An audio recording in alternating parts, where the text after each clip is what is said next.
Good morning, students. We are going to continue the topic sowing of seeds of chapter 1, class 8, that is crop production and management.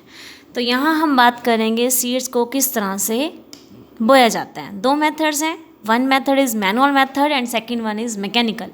जो manual method है उसे हम broadcasting भी बोलते हैं और इसमें सीड्स को बाय हैंड फील्ड में बाय हैंड जो है गिराया जाता है, फैलाया जाता है। ठीक है, इस तरह से हम गिराते रहते हैं, स्कैटर करते हैं।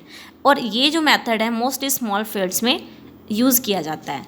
लेकिन इस मेथड के कुछ डिसएडवांटेज हैं, दैट इज़ इसमें अनइवन डिस्ट्रीब्यूशन होता है, पूरी तरह से डिस्ट्रीब्यूट नहीं हो पाते सीड्स, ओवर क्राउडिंग हो जाती है कुछ जगह पे, एक ही जगह पे काफ़ी सारे गिर गए, कुछ जगह पे गिरे ही नहीं हैं। ठीक है, और इससे क्या होता है, लेबर की भी ज़रूरत पड़ती है हमें, डिस्टेंस मेंटेन नहीं हो पाता है, तो काफ़ी सीड्स हमारे डैमेज हो जाते हैं। और मोस्टली जो सीड्स हैं हम किस तरह से ऊपर सरफेस के ऊपर ही गिरा देते हैं।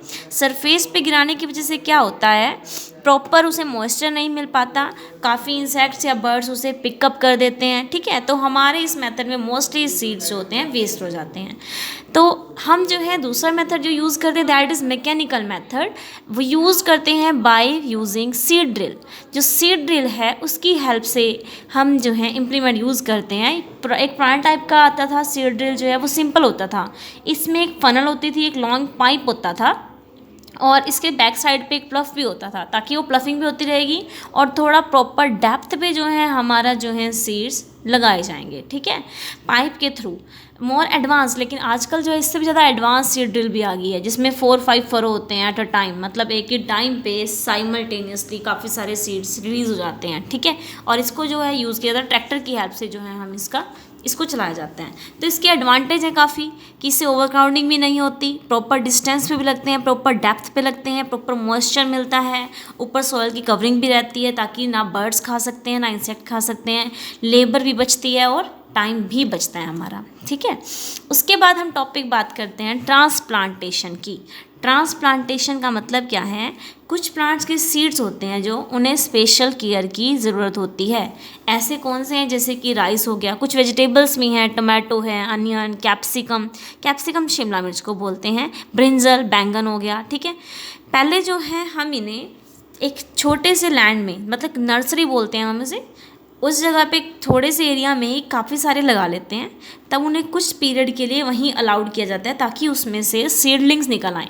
मतलब हम डायरेक्ट लार्ज स्केल में खेतों में जो है डायरेक्ट सीड नहीं लगाते हैं इनके, पहले थोड़ी जगह पे एक क्राउड में काफ़ी सारे लगा दिए जाते हैं कुछ पीरियड के लिए, ताकि अब उसमें सीडलिंग जब निकल जाते हैं, सीडलिंग का मतलब टिनी प्लांट, छोटे छोटे प्लांट जब उनके निकल जाते हैं तब उन्हें वहाँ से हम पिक करके उन्हें निकाल के तब अब उन्हें मेन फील्ड में जाके बाय हैंड उन्हें लगाया जाता है।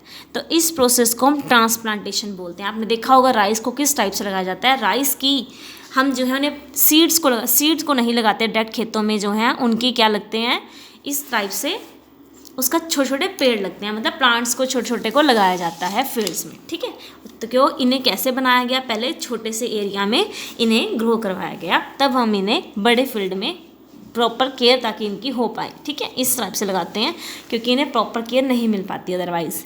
नेक्स्ट वन है मैन्योरिंग।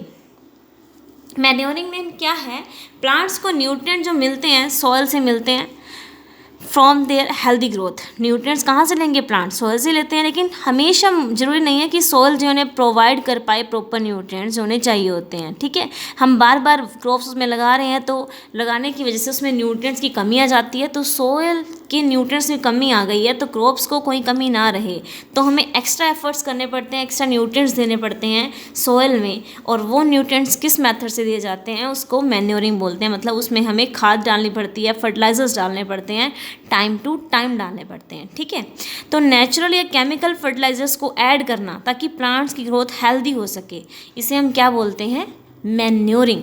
ठीक है, तो जो यहाँ मैन्योरिंग में दो टाइप के फर्टिलाइज़र आए, दैट इज़ एक तो ऑर्गेनिक नेचुरल फर्टिलाइजर्स आते हैं और second one is chemical fertilisers आते हैं।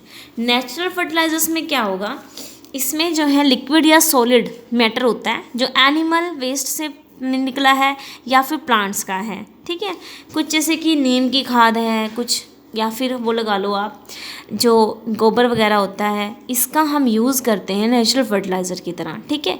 Compost it obtain by decomposition of plant, और ये जो है कि खाद किस टाइप से बनी है, ये खाद जो है स्पेशली बनाई गई है, मतलब उसको गलाया छड़ाया गया है, तब जाके वो पूरी तरह से खाद वाला काम कर सकते हैं, ठीक है।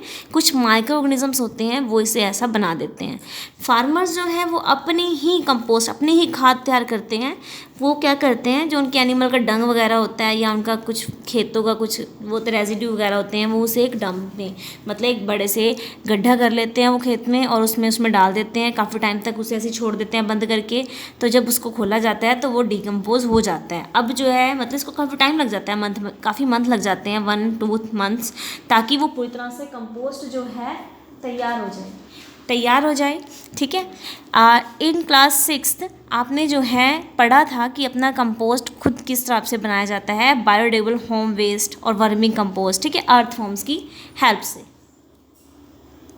जो कंपोस्ट होता है ना वो यूजुअली पुअर होता है, मतलब किसमें, नाइट्रोजन में और मिनरल्स में, सच एस फॉस्फोरस और पोटाशियम। मतलब हमने खाद घर पे तो तैयार कर ली, लेकिन उसमें क्या है, नाइट्रोजन और मिनरल्स की कमी है अभी, जैसे कि फॉस्फोरस की, पोटाशियम की, ठीक है। हमने लेकिन इससे कहाँ यूज़ हो गया, क्या फ़ायदा क्या हो गया इससे, हमें फ़ायदा ये हो गया कि इससे वाटर होल्डिंग कैपेसिटी बढ़ गई सॉइल की, इससे सॉइल पोरस हो गई और इम्प्रूव हो गई है हमारी एरेशन, सॉइल टेक्सचर अच्छा हो गया, सॉइल में न्यूट्रिएंट्स की कमी पूरी हो गई है काफ़ी हद तक, और माइक्रोब्स जो थे वो बढ़ गए हैं सॉइल के अंदर, और किसी टाइप का पोल्यूशन भी नहीं हुआ, ठीक है। तो ये सारे तो फ़ायदे हो गए इसके, ठीक है। और इसका एक डिसएडवांटेज क्या निकला कि हमें नाइट्रोजन की कमी पूरी नहीं हो पाई, फॉस्फोरस और पोटाशियम की। तो अब जो है हम केमिकल फर्टिलाइज़र्स की ज़रूरत पड़ेगी ताकि हम इन कमियों को पूरा कर सकें, ठीक है। वो है इनऑर्गेनिक फर्टिलाइज़र्स। ये केमिकल फर्टिलाइज़र्स जो होते हैं वो इंडस्ट्रीज़ में मैन्युफैक्चर होते हैं, ठीक है। इसमें स्पेसिफिक न्यूट्रिएंट्स होते हैं, जैसे स्पेशल नाइट्रोजन के लिए ही है, स्पेशल फॉस्फोरस के लिए, स्पेशल पोटाशियम के लिए, इस टाइप से होते हैं, ठीक है। मतलब कुछ मिक्सिंग भी होती है, एक साथ 2 न्यूट्रिएंट्स एक साथ मिल सकते हैं हमें, 2 या 3। फॉर एग्जांपल ये कैन, मतलब इसमें कैल्शियम, एल्यूमिनियम और नाइट्रोजन एक साथ मिल रहा है, NPK, नाइट्रोजन, फॉस्फोरस, पोटाशियम एक साथ मिल रहा है, ठीक है। इस तरह से भी होते हैं, लेकिन हम जो है इन्हें पूरी तरह से एक्सट्रीमली यूज़ नहीं कर सकते, क्योंकि ये हमारी क्रॉप्स के लिए बहुत ज़्यादा अच्छे नहीं होते हैं। हम इन्हें केयर के साथ यूज़ करना पड़ता है, क्योंकि इससे सॉइल का जो नेचर है वो चेंज हो जाता है और ये सॉइल को अनफर्टाइल करता है, ठीक है। और रेन और इरिगेशन की वजह से ये काफ़ी, अगर पानी के साथ बह के चला जाएगा, अगर रेन वगैरह हुई तो पानी आया तो पानी के साथ ही बह के चले जाएंगे, और हमारे अंडरग्राउंड वाटर को भी, पानी अंदर चले जाएंगे, नीचे अंडरग्राउंड चले जाते हैं, जिस वजह से हमारा पानी जो है वो पोल्यूट हो जाता है, ठीक है। तो ये इसके थोड़े डिसएडवांटेज हैं। तो इन्हें स्पेसिफिक पर्पज़ के लिए ही कभी यूज़ किया जाता है। इन्हें हम मैन्योर की तरह कितनी भी क्वांटिटी में यूज़ नहीं कर सकते, ठीक है। ये पानी में सोल्यूबल होते हैं, मतलब इनको प्लांट्स अब्जॉर्ब कर लेते हैं, तो इनकी जो है ज़रूरत क्या है, हमें स्मॉल क्वांटिटी में ही पड़ती है। बस ये है कि इनको ट्रांसपोर्ट करना ईजी है, स्टोर करना ईजी है, जबकि हम मैन्योर को इतना स्टोर नहीं कर सकते हैं, ठीक है। डेफिशिएंसी जब हो जाती है, बस इन्हें किसी पर्टिकुलर न्यूट्रिएंट की हुई है, फॉस्फोरस की कमी हुई है, तो हम पर्टिकुलर उसमें फॉस्फोरस ही ऐड करेंगे, ठीक है। बस ये इसका थोड़ा फ़ायदे हो जाते हैं। तो स्टूडेंट, हमने यहाँ पे किसके बारे में पढ़ा, एक मैनुअल मेथड और एक केमिकल मेथड की बात की, उसके बाद हमने मैन्योरिंग टॉपिक पढ़ा। होप सो स्टूडेंट्स आपको ये अच्छे से समझ आया होगा। आप इसको फिर से रिवाइज़ करिए खुद से। तब तक के लिए have a nice day, bye bye, take care.